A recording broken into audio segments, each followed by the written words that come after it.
This is the Wealthy Retailer Podcast with your host, Dan Holman. Every episode, Dan talks with a variety of retail experts, owners, managers, and so much more, sharing their expertise, their experiences, and the retail topics that matter to you, the independent retailer. The Wealthy Retailer Podcast is brought to you by Canadian Retail Solutions. Learn more at retailbycrs.com. Hey everyone, welcome to the podcast. I am your host, Dan Holman, and today I've got a guest that comes from just outside, one step removed from retail. Curtis Crouse, business graduate from University of Lethbridge, owns a couple of small businesses here, and I don't know how small.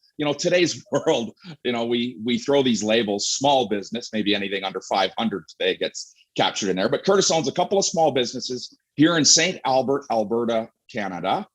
He is also the volunteer chair of the Chamber of Commerce here and an active member of the city's Economic Sustainability Advisory Board, which we used to know as Economic Development. Curtis, welcome to the podcast, man. Really appreciate you joining us today. Thanks, Dan. I appreciate you having me on. It should be fun. Yeah. So I chatted a little bit, or sort of in that brief intro. You've got a multifaceted life here. Not only are you operating businesses in St. Albert, you represent the chamber as the chair here in St. Albert, which I'm going to say by association represents small business as well, and economic sustainability, which for some may not understand why it changed from sustainability or from business development to economic sustainability. And certainly over the last 18, 24 months, sustainability has been a high priority. So let's talk about first the businesses that you own in St. Albert. Tell us a little bit about your entrepreneurial life.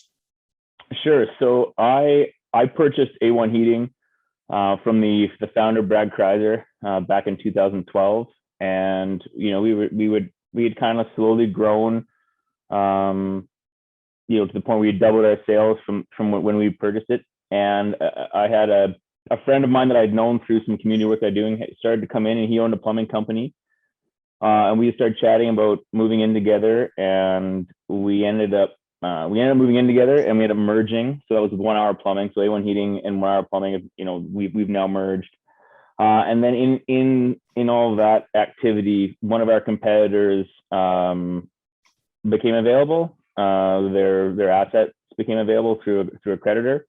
So we jumped on that as well. So those are the two businesses, Furnace Solutions and A1 Heating, that are in the space that are serving the home services space in the HVAC and plumbing spaces. So those are the two things that keep us the most busy, within our work walls.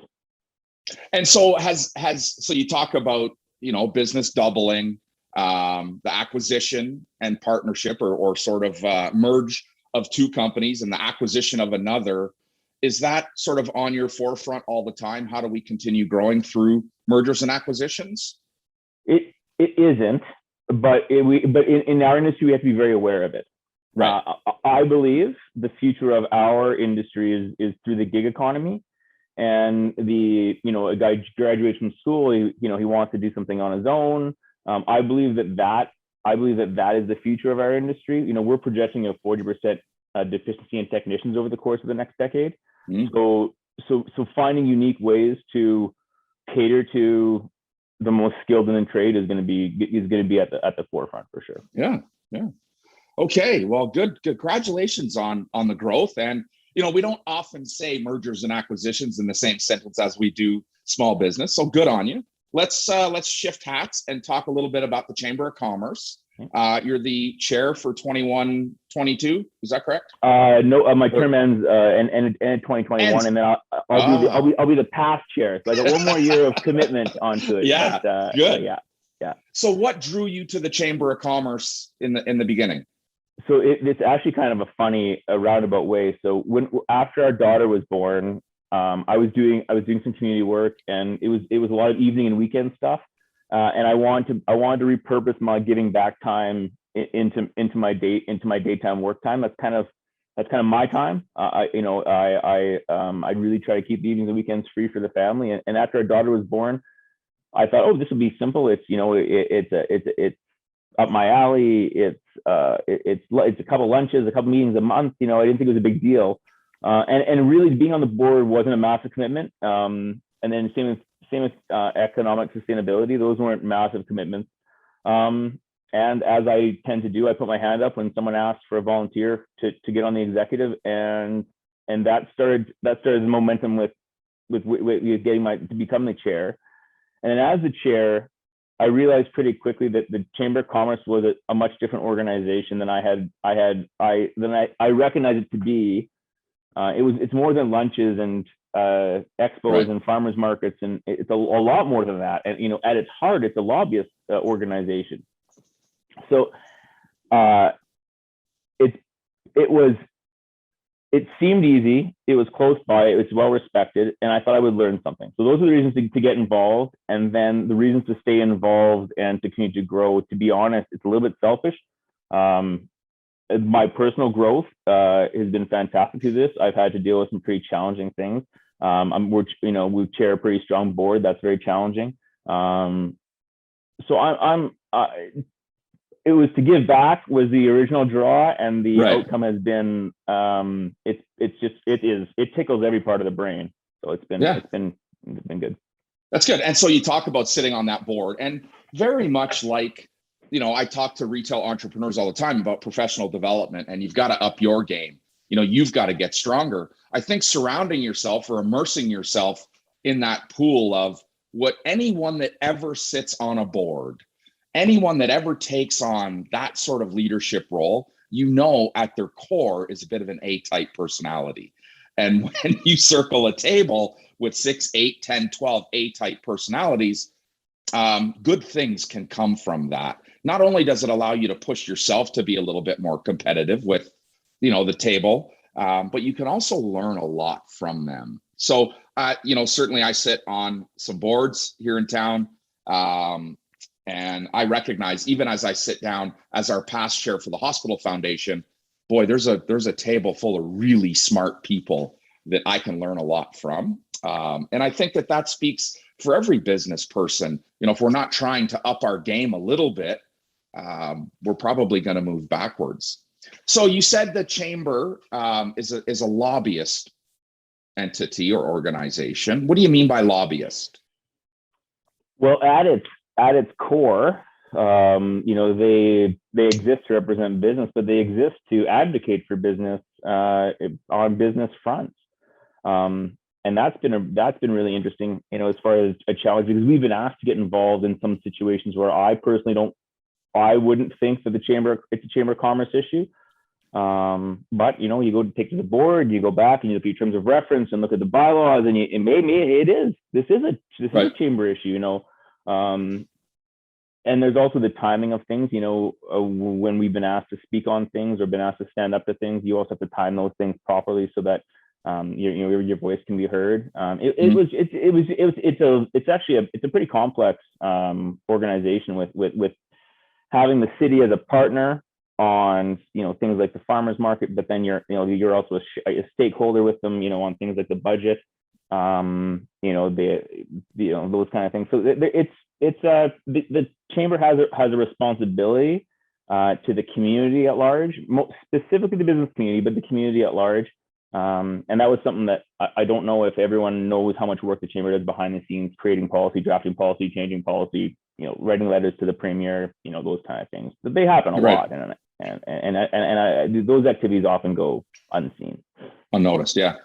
And so I look, this morning I looked through the Chamber directory, and sort of just, and trying to understand, and maybe start to steer a conversation.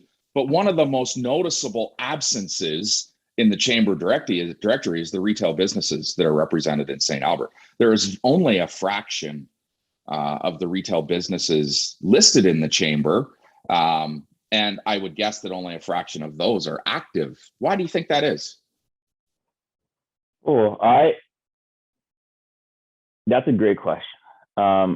And I don't know the answer, because we struggle with that question, down in the downtown, trying to get the downtown revitalized. And I don't want to make any assumptions, about why. But I think doing some work with those businesses downtown is important, and engaging them and asking them what their challenges are, asking them why they don't belong to the chamber, asking those questions. I think is really important. I really struggle with downtown and the inactivity around it from Thursday night to Sunday morning. And it would be nice to have some sort of hustle and bustle, down there. I think that's driven by retail. That being said, there isn't the way that I believe, and again, I don't quote me on this, but there's some bylaw work downtown now that needs to be done to fix some of this, I think, because I believe they're trying to create a retail zone down there. But if you don't have any walking traffic that comes from dentists and doctors and lawyers and those kind of things, then I don't think it's destination-y enough. Right. So that's a great question. That's a great takeaway for me to take to the administration and the board and ask that question, because membership is something that we are focused on right now. For sure. I mean, I think I see, we talk about downtown revitalization and how do we engage a downtown audience to bring people downtown. And I think every community across the continent is faced with the same challenges. Perhaps more so when you're in a bedroom community like St. Albert is to Greater Edmonton. But everyone is really trying to revitalize, to re-energize their downtown core. And I think that, we have decent daytime traffic, as you talk about lawyers and dentists and doctors and, that professional community. But the absence of strong food and beverage and retail means that there isn't a draw for the average guy to, hey, let's take a walk downtown, let's go see. And we have some pretty good restaurants downtown. There's not as many perhaps as what we would like. And I know that this is something that was on, I think maybe on council's agenda here going forward. Certainly, the mayor has spoken up that she wants to see something happen downtown. And so it'd be good to know that, there is some attention to retail and how do we improve that retail landscape? Because I, for one, don't know if we've done enough, either on, coming from economic sustainability, coming from the chamber, coming from the city to really protect, what retail is and not just, retail, the sale of, widgets, but food and beverage and retail combined have really taken it on the chin in the last little while. Now, I'll flip that question back. Back to you. Do you think the traditional model is coming back? I mean, are we wasting our time by trying to quote revitalize downtown, or do we have to reimagine and rethink? No, I think we have to reimagine and rethink. I think that the mistake that's made is always that we use this anchor of revitalization.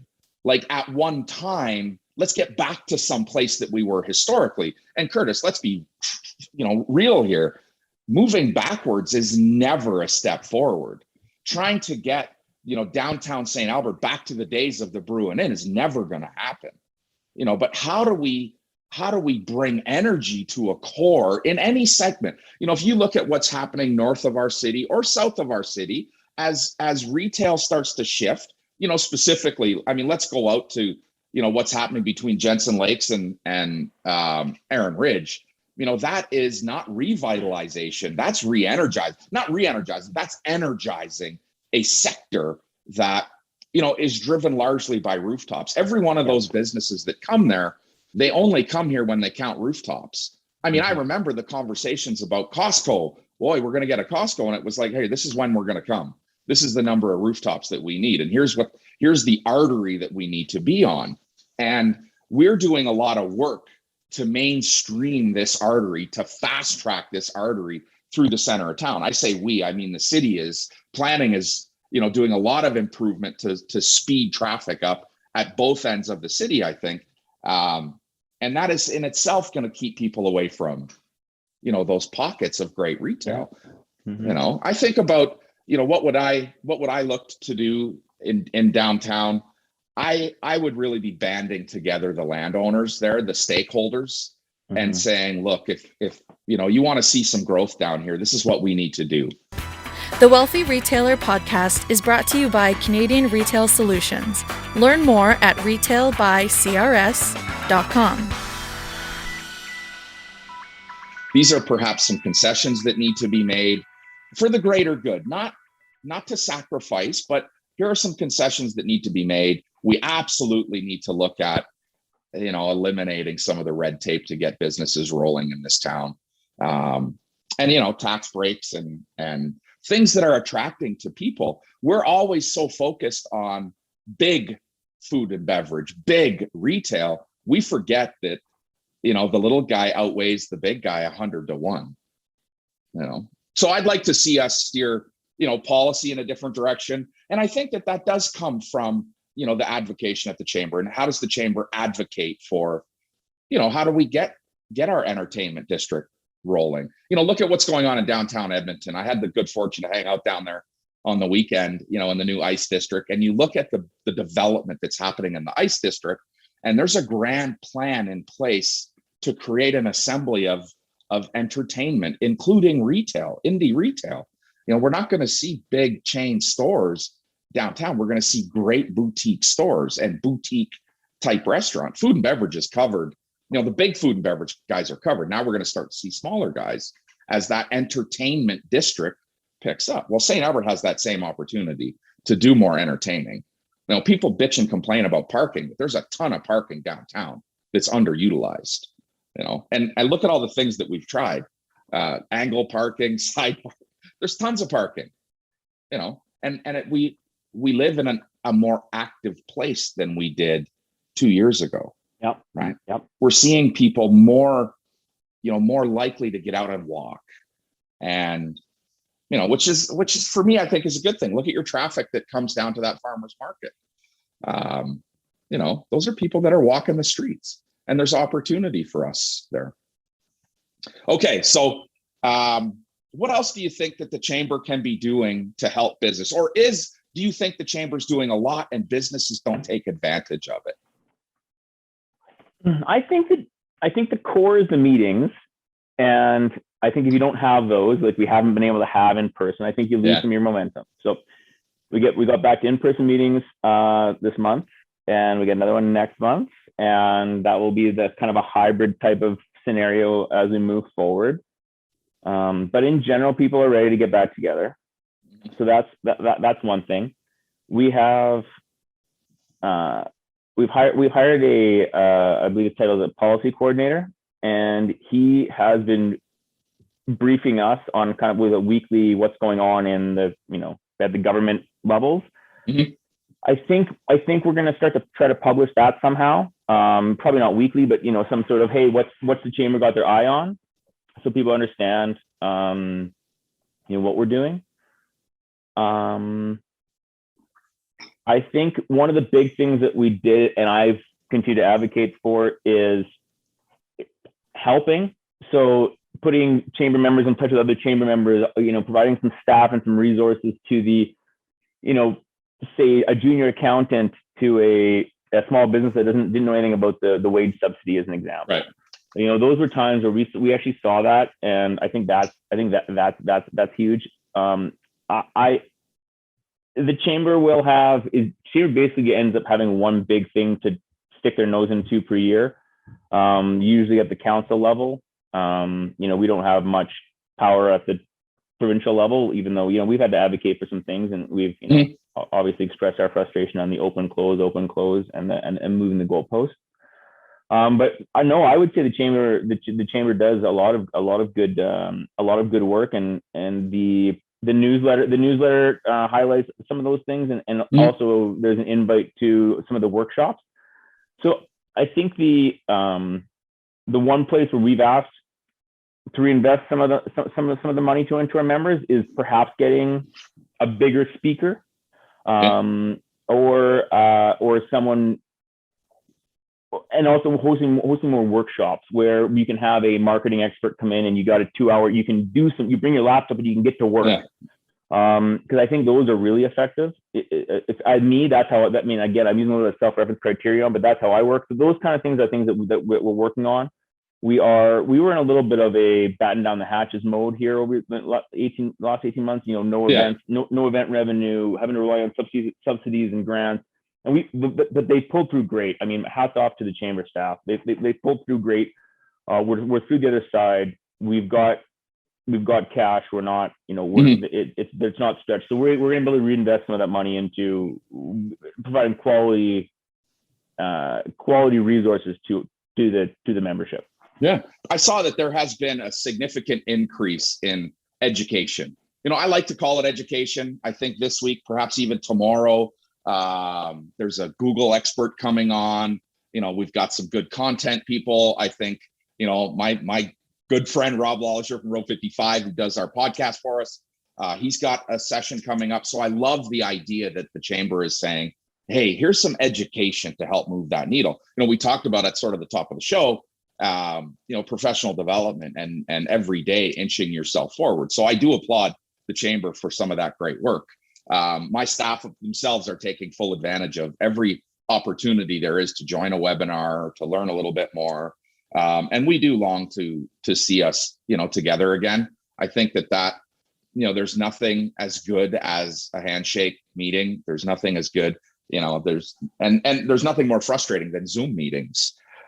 People you don't get that good connection that you get in person. So, yeah. Okay, let's take a second and shift over to economic sustainability. So what is economic sustainability here in our city? Well, I would, without reading off the terms of reference, I would say, the broad scope is creating a environment that businesses want to come to, that businesses can grow within, and that limits the barriers to doing good business. Mm-hmm. So the ESAB is a little bit of a unique one because it is a board of administration. So the workflow does flow back to the city. So it's a unique seat for as a chamber chair where it's almost a subservient role to where I flip hats and I have to be on the chamber and we're holding them or trying to hold them accountable in certain situations. So yeah, it's really about trying to eliminate the red tape, really, at the end of the day, and trying to make doing business, I think, easy. That to me is, where when I put my hat on there, I ask the question to myself: is it easy to do business here? Is whatever program you're rolling out, does it have too many check marks on it? What are we doing to curate the yes and not seek out the no?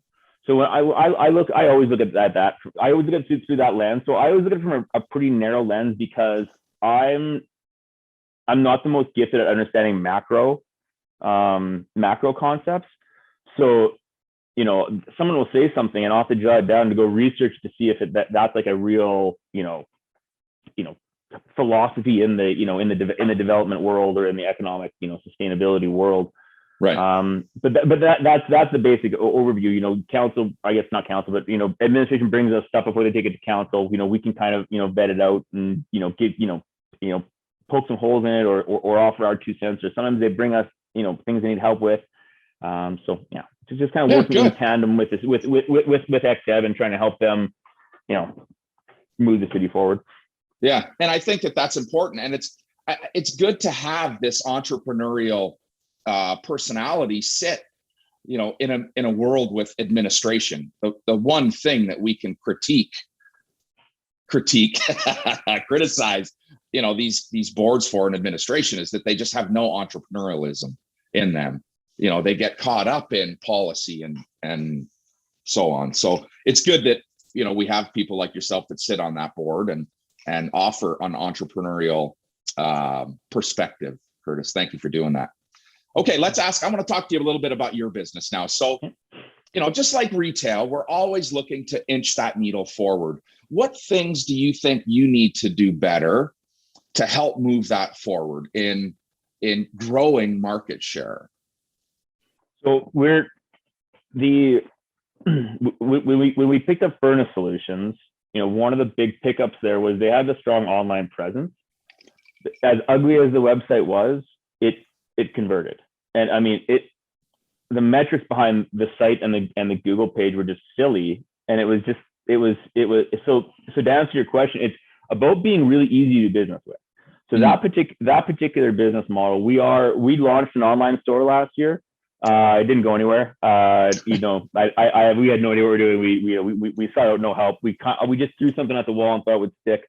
And we'll get back there again, but we're gonna peel that model back. But I believe it's coming, where there will be a taste to shop online for your HVAC equipment. It's not quite there yet, but I believe that experience can be curated. And so where we are in today's world is it's important for us to be simple to book something in. So A1's a little bit unique. We got a massive customer base. We help the little old ladies. We bend over backwards for, if you drop my wife's name, we come running. It's a little bit of a different animal. It's St. Albert based. It's very community focused. It's those things. But on the furnace solution side, we can get a little bit more creative and try to attack a new demographic. I'll say millennials, even though that's a bit of a sweeping term, but right. The tail end of millennials is kind of where we're talking about as they start to enter the next level of their lives. They'll probably buy an air conditioner online, or shouldn't say probably, hopefully, but again, we need to do the market research. I mean, we need to do it right. We didn't do that part right. We just kind of threw it out there. But it's important, in my opinion, to be able to go click, book an appointment. Like 2 clicks and you're booked in. Right. Because that's about how much patience I have. And if you can get me, then you can get anybody. So that's our focus, is be easy to do business with, be really easy to book in. And that's to me, I think that is a massive problem with all industry right now, especially through the pandemic, is the downloading of responsibility onto the end user. Yes. And it drives me crazy. So we're trying to really personalize our service while automating it, if that makes sense. Yeah. So I want to be easy to business with, but bang, you can chat with us right away. You can email us right away. We instantly respond, to your concerns digitally. That's going to be the furnace solutions kind of model. A1 we're always going to have walk-in right. traffic, and retired guys are going to come in, pick their filters up, and that's going to we're always going to be that business in Snower. But furnace solutions are really get a little bit more creative and try some things. So to answer your question, like long term, I think it's like I think we get into a VR AR type of world where we can we're quoting and creating systems in the metaverse is probably where we end up. Wow, that isn't different than any other. I mean, I think about retail entrepreneurialism. It's going in an AR world. I mean, we live today. We use in retail a lot of artificial intelligence and trending to tell us where we're going and help segments of our business, buying and merchandising. But virtual reality is a thing that's happening in retail. Nike just announced, this is crazy. Nike just announced the first virtual sneaker. Yeah. No inventory to hold on to. It's a virtual sneaker. But I mean, this is part of this evolution, this transition that we're going through. And I think each business person, each entrepreneur has to think about, okay, if that's happening in one vertical, in one space in her mind, will she accept it in other spaces? And I think the answer is yes. And I love the idea of being easier to do business with. It has definitely been a challenge to feel like you're heard with businesses today, even some of the better businesses. It's still, there's a download of, I mean, there's a deflection. There's some excuses out there that don't make sense to me. Oh, because of the pandemic, we're not really doing that anymore. Oh, yeah. Okay. But the pandemic caused us to relook at our business model. Yeah. And, like I have friends that are in food and beverage and fast food, and they're like, I'm never building a store this big again. Yeah. So, and I don't mind that. I don't mind having to relook at things. And I love that. You asked a question earlier about staying at the forefront. This is my opinion on it, is you just look at, you follow the Mark Zuckerbergs and the Gary V's of the world, and you just keep looking at what they're doing and just just make sure you're heading in that direction. You're not going to get there as fast as them, but as long as you've got that trajectory and you're not anchored in the past, I think we can all move it forward. Yeah, and I think that's well said. Anchored in the past is a challenge. You have to look at, I think one of the things that I embrace most, one of the things that I love about my organization and even myself as the business owner is how much I embrace change. Not change for the sake of change, but change for the sake of improvement. And I never shy away from it. And I tell everyone, if there's change out there, it's part of the breaking through that glass ceiling. It is all about reinventing yourself every day, and not your whole self, but components.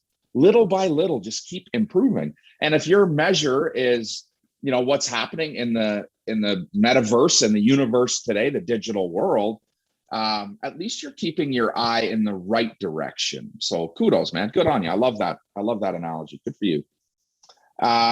Curtis, hey, listen, man, we're about 30 minutes. I appreciate you joining us today. Give us a plug for your businesses here in town. Sure. Well, so I'll talk about A1 Heating and 1 Hour Plumbing. I mean, what I think we do best is we stand behind our work. So when we talk about our value proposition and our core values, exceeding customers' expectations is one of them, and delivering service that other contractors can only dream of. I came up through the restaurant business, so our contracting has a real retail feel to it. Yeah, I love that. And Curtis used a great word. He's talked about core values, and core values are your guiding principles. Man, I love that. Thank you so much, Curtis. It's been a pleasure having you on. Folks, if you're looking for anything in the HVAC world, Curtis Crouse with A1 is the place to go check out, man. Thank you so much. Yeah, thanks for having me, Dan. That was fun.